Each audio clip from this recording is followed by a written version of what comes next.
Welcome. Today we want to talk about DEI, which stands for Diversity, Equity, and Inclusion.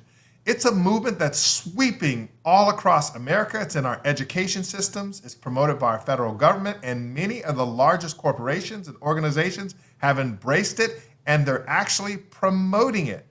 If you don't know what DEI stands for, it stands for Diversity, Equity, and Inclusion.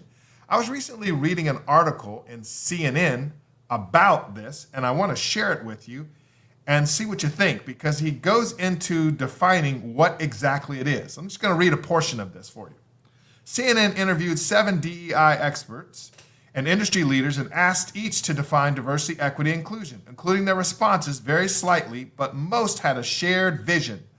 Diversity is embracing the differences everyone brings to the table, whether it's someone's race, age, ethnicity, religion, gender, sexual orientation, physical ability, or other aspects of social identity. Equity is treating everyone fairly and providing equal opportunities. And inclusion is respecting everyone's voice and creating culture where people from all backgrounds feel encouraged to express their ideas and perspectives.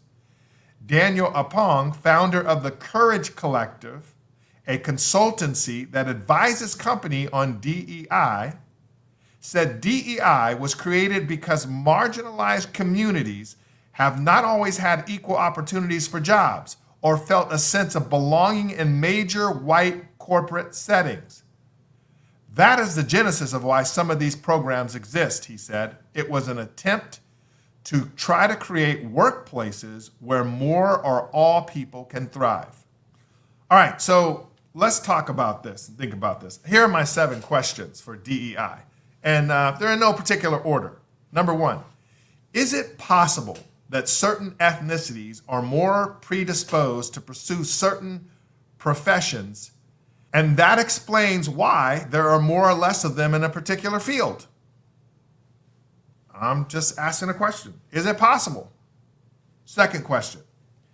Is it possible that there are certain predispositions or learned roles within genders that causes them to pursue certain professions, and that is the explanation for the supposed inequity? Question number 3.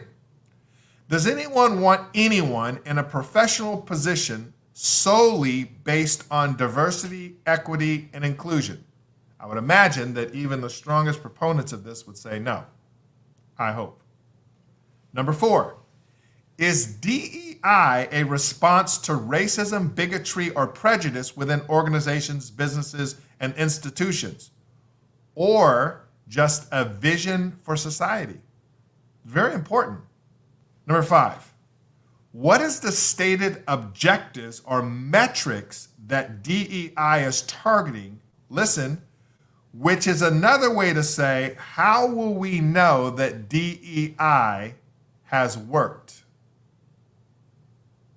Number 6, how is DEI enforced? I mean, are people going to jail? I mean, higher taxes, persecution? I don't know.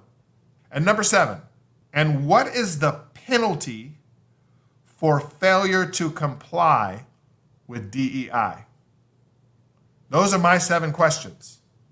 I don't know what you guys think about those, or you probably have answers, but I'd love to discuss this in the comments. Grace and peace.